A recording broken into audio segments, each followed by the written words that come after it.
பல இனங்கள் இணைந்து வாழக்கூடிய கொழும்பு போன்ற காஸ்மோபாலிட்டன் மாவட்டங்கள், தமிழர்கள், சிங்களவர்கள், முஸ்லீம்கள் அல்லது பௌத்தர்கள், இந்துக்கள், இஸ்லாமியர்கள், கத்தோலிக்கர்கள் சேர்ந்து வாழக்கூடிய இடங்களில் தான் தேசிய ஒற்றுமை கட்டியெழுப்ப முடியும்.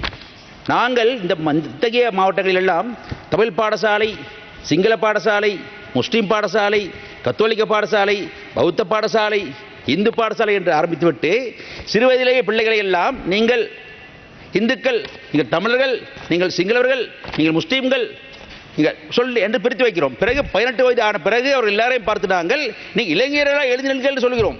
சரி வராதது, பிழையது.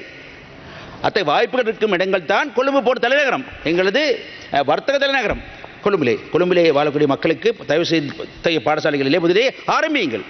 இந்த பிரதான தேசிய பாடசாலைகளிலே வளங்கள் நிறைய இருக்கின்றன. அந்த பாடசாலைகளிலே தமிழ் வகுப்புகள் அதிகரியுங்கள். பல இனங்கள் சேர்ந்து வாழக்கூடிய இடங்களைத்தான் தேசிய ஒற்றுமை கட்டியெழுப்ப முடியும். ஒரே குறையின் கீழே சிங்கள பிள்ளைகள், தமிழ் பிள்ளைகள், முஸ்லீம் பிள்ளைகள், பௌத்த, இந்து, இஸ்லாம், கத்தோலிக் பிள்ளைகள் எல்லாம் பாடம் படிக்கக்கூடிய, கல்வி கற்கக்கூடிய நிலையை ஏற்படுத்துங்கள். நல்ல விஷயம் தான் அது. இளைஞரால் வளருவார்கள், செய்யுங்கள். அதை முதல் தயவு செய்து நீங்கள் பிரபல பாடசாலை ஆரம்பியுங்கள். ஆக இங்கே ஆரம்பியுங்கள், வேறு எங்கே ஆரம்பிக்க முடியாது. அதே போல யாழ்ப்பாணத்தில் பாருங்கள், சிங்கள மகாவித்தியாலயம் இருக்கிறது. என்ன தனிப்பட்ட அபிப்பிராயம் என்னவென்றால், சிங்கள மகாவித்தியாலயம் என்று யாழ்ப்பாணத்தில் இருக்கிற தேவையில்லை. பிரபலமான தேசிய பாடசாலை இருக்கிற இந்து கல்லூரி, மத்திய கல்லூரி இருக்கின்றன. அந்த கல்லூரியிலே சிங்கள பிரிவை ஆரம்பித்து இந்த மகாவித்தியாலயம் அங்கே சேர்த்து விடுங்கள்.